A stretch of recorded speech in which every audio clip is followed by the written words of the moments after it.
الرسول عليه أفضل الصلاة والسلام قال لنا علموا ولادكم الصلاة في 7 واضربوهم في 10. وبرغم ان الحديث ده بالذات كلنا حافظينه عن ظهر قلب، إلا ان الصلاة لسه تقيلة على قلبنا ومش عارفين نواظب عليها. يا ترى ليه؟ تعالوا بقى نتناقش في الموضوع ده شوية مع بعض.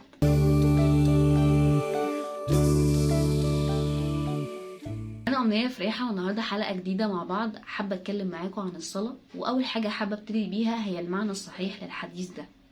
الحديث ده احنا كلنا سمعناه واحنا صغيرين، واهالينا كمان سمعوهولنا كويس جدا وهما بيقولوا لنا اضربوهم في 10.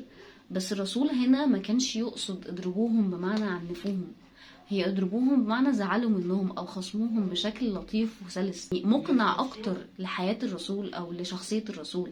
لان الفكرة ان الرسول طول حياته عمره ما ضرب طفل ولا ضرب امرأة، فازاي هيكون بيدعونا ان احنا نكون بنضرب اطفالنا؟ فحاجة مش منطقية شوية. الحاجة التانية، لحد سن 10 سنين الطفل مش بيكون مفروض عليه الصلاة لسه، فبالتالي مش منطقي ابدا ان انا اكون بضربه على حاجة هي مش مفروضة عليه. من سن 7 ل10 سنين ان انا كنت ببتدي اعلم وادخل في مخ الطفل معتقدات وقيمة الصلاة وحب الرسول وحب ربنا. بس احنا في اللي بيحصل بقى او الواقع اللي بيحصل معانا هو العكس تماما. احنا بنزرع في الطفل الخوف والرعب من الرسول ومن ربنا. ازاي؟ ان احنا بنسمعهم الحديث ده ونقول لهم ان الرسول قال ان اضربوهم في 10. الرسول دعا امي ان هي تضربني لما انا اكمل 10 سنين عشان انا مش بصلي. طب ليه؟ انا مش فاهم انا ليه المفروض ان انا اصلي 5 مرات في اليوم. هتفيدني بايه الصلاة دي؟ ليه اجبارية عليا؟ وفي نفس الوقت ان انا هروح اصلي لربنا اللي هو هيدخلني نار جهنم لو انا مصليتش. انا مش فاهم مين ربنا. مش بس كده، احنا لما بنبدا ان احنا نجبر ولادنا جامد ونبدا ان احنا نزنقهم في اللي هو انت صليت، انت مسكتك ما صليتش، لا انت اكيد مش مصليتش، انت انا مش مصدقك. ففكره ان هو يبتدي يفلفص مني بقى بان هو يبتدي يكذب، والكذب ده لو اتعود عليه في الصلاه فهيبدا ان هو يتعود عليه في حاجات تانية كتير. فانا بدل ما انا اكون بقرب ابني من ربنا ومن الرسول واحببه في الصلاه واعرفه على دينه واقول له ان الكذب ده حرام، لا ده انا من غير ما اقصد دخلته او حطيته في زون كده عشان يطلع منها ويتعلم فعلا قيمة الصلاة ويحبها وتكون فعلا حاجة نابعة من جواه كده وحاسسها جوه قلبه. هياخد مجهود ووقت كبير جدا. انا عندي 26 سنة، وبصراحة بدأت ان انا اتعلم الصلاة او احبها من شهور قليلة جدا. لان الفكرة ان انا لحد قريب قوي كنت بخاف من ربنا. فكرة ان انا كنت بوصل معلومة دينية لطفل او لشاب او لشابة في سن المراهقة، لازم اكون اخد في اعتباري ان نفسيته وسنه والاسلوب اللي انا اقدر اوصله بيه المعلومة. لان نفس المعلومة الدينية او نفس الاية الدينية اللي انا بقولها لطفل عنده 2 سنين غير اللي بقولها اللي عنده 5 سنين غير اللي بقولها اللي عنده هو 16 سنة. كل فترة من دي ليها معاملة خاصة. فالدين ما ينفعش يكون ثابت معانا على فترات دي كلها. وانا مش جاي اتكلم في الدين خالص، بس انا جاي اتكلم من وجهة نظري ومن الاكسبيرينس اللي انا عشتها اصلا مع نفسي. ان احنا كنا بنصلي عشان اهالينا، فاحنا ما تعلمناش نحب ربنا على قد ما احنا تعلمنا نحترم اهالينا ونخاف منهم فنصلي. فلما نخرج بره البيت كان عادي، مش بنفتكر الصلاة اصلا، مش بتيجي على دماغنا كتير. لان الفكره ان انا بصلي عشان بس ماما واقفالي مستنيه ان انا اصلي، او ماما سالتني وزنقتني انت صليت ولا لا، فانا اضطريت ان انا اقوم اصلي.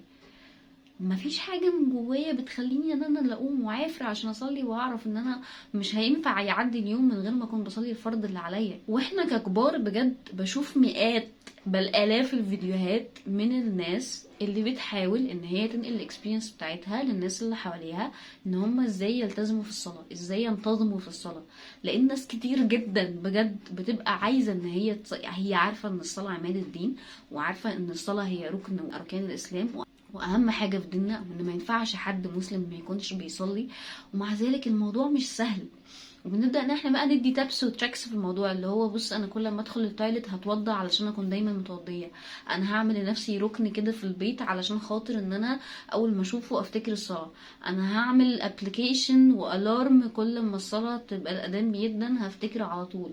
انا فكل واحد فينا بيجتهد من حتته علشان خاطر يعرف ان هو يسد الجاب دي.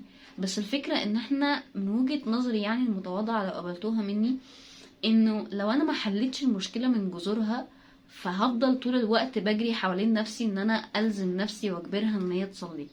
بس انا لو حاولت اتعلم الصلاة واحاول اقرب من ربنا اكتر واحاول ان انا افهم الموضوع بشكل عميق، هيساعدني اكتر بكتير ان انا اصلي، سواء وانا طفل او سواء وانا كبيره. وانا مش بقول طبعا ان احنا مش هنصلي غير لما نحس، لان دي حاجه مش هنتناقش فيها. لما السؤال ده جه في دماغي وبدات ان انا اسيرش عليه، وبدات اشوف شيوخ واشوف ناس بتتكلم في التربيه ازاي ان هم يعلموا ولادهم الصلاه، لقيت مصطفى حسني عامل حلقه حلوه قوي بصراحه، ممكن نتفرج عليها. ان الفكره ان في افكار كتير ممكن تخليني أبدأ أبني مع ولادي من وهم صغيرين وهم فعلا في سن 7 و10 سنين طقوس تخليهم ان هم يعرفوا يحبوا الصلاة. وان فكرة ان انا اعلمهم القيم الخاصة بالصلاة، مش هعلمهم ازاي يصلوا، هي كده كده مش مفروض عليه وربنا مش هيحاسبه. انت بتحاول تربي عنده عادة وتربي عنده حب وتعرفه قيمة الصلاة، مش ان انت تخليه يصلي صح. انت لازم تقف، بص انت بتتهز ازاي، بص انت بتعمل ازاي، خليه، سيبيه يعمل اللي هو عايزه طول ما هو لسه مش مجبر على ده. لان ده هيخليه ان هو مع الوقت هي بقت عادة، بقت حاجة ثابتة عنده هيعملها، ومع الوقت كده كده تتحسن. فمش ضروري انه يعملها حلو او صح جدا من اول مرة. في السنين اللي هو لسه فيها طفل، حتى لو صلى ركعتين بدل 4، اعملي نفسك مش اخده بالك، لان مش حاجة حلوة ان احنا نفضل نصحح نصحح نصحح نصحح لاولادنا ونحسسهم ان هم دايما غلط. لا، احنا ممكن نخليهم بس ان هو واحدة واحدة نجرهم، نحاول نعرفهم معاني الصلاة في الحاجات اللي بتحصل حوالينا، ان كرم ربنا قد ايه واسع، وان ربنا بص عطينا قد ايه في حياتنا، فعلشان احنا بنصلي، علشان احنا بنعبد ربنا وبنحبه. نفهمه قيمة الصلاة، ان هي بتخلينا مرتاحين، بتخلينا مبسوطين، بتخلينا ان احنا مش متعصبين في البيت وان محدش فينا بيتخانق مع التاني، بتخلينا ان احنا حياتنا فيها خير، وان احنا بنعرف نشتغل حلو، وان احنا كل الصفات الحلوة اللي ممكن تكون بتخليها لنا. نخلي ولادنا يشاركونا احساسهم في الموضوع. ما يتهيأليش ابدا ان حد قعد معايا وحاول يفهمني الكلام ده وانا صغيرة. اخر بوينت حابة ان انا اتكلم فيها في الموضوع ده هي فكرة القدوة. ان انت وانت بتحاول تعلم ولادك او من قبل ما تحاول تعلمهم الصلاة، خليهم هما اللي يكونوا عايزين يعملوا ده منك. لان احنا طبعا طبيعي جدا ان كلنا بنقلد واحنا صغيرين، فخليهم يقلدوك في حبك للصلاة، في التزامك في الصلاة، في ان انت وانت بتصلي مش بتكون مستعجل وعايز تأدي الغرض وخلاص، وان انت بتيجي بتكون متأني جدا وبتحاول انت تصلي بالراحة وبتحاول انت تحس احاسيس مختلفة. فكل ده بالنسبة لك هيكون بيرفلكت عليهم بشكل انت مش متخيله. فكرة ان انت تكون محترم للوقت بتاع الصلاة، لما الاذان بيكون بيدن نكون كلنا بنقف فجأة كده، ولا احنا الاذان بيدن فاحنا محتاجين نسمعه. مش ان انا ماسكة التليفون مثلا فانا مش مشغلة اغاني فخلاص انا مش هطفي الاغاني، بس لو في اي حاجة تانية او ماسكة التليفون بعمل اي حاجة او حتى بلعب فخلاص مش مهم انا هكمل عادي. طب ما نقف كلنا ايا كان اي حد فينا بيعمل اي حاجة، ونقول الأذان مع المؤذن، ونكون بنردده ونقول ان دي حاجة من الحاجات اللي ربنا بيدينا عليها ثواب. فكرة اصلا ان احنا طول اليوم واحنا قاعدين نقول بص ربنا قد ايه كريم، هو مش بس بيدينا ثواب على الصلاة، لا هو بيدينا ثواب على الصلاة، وبيدينا ثواب على الوضوء، وبيدينا ثواب على ان احنا بنكون بنردد الاذان، وبيدينا ثواب على ان خطواتنا للمسجد، خطواتنا ان احنا نروح نتوضى ونرجع تاني، وان احنا نكون بنتأنى. كل ده مش بيتقال للاطفال، مش بيتقال لنا واحنا صغيرين، بالتالي ان النتيجة بتكون للأسف ان احنا مش بتبقى عادة ثابتة عندنا موضوع الصلاة، ولما بنكبر الموضوع بيكون صعب قوي ان احنا نعرف نصلحه ونعدله.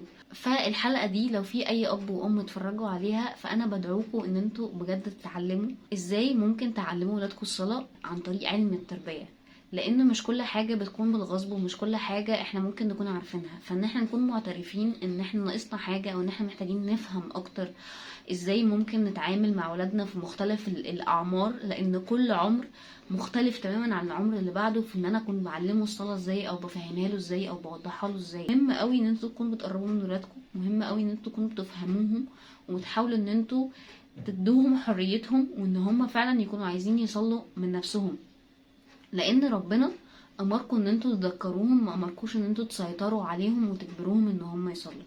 هم اللي هيتحاسبوا مش انتوا.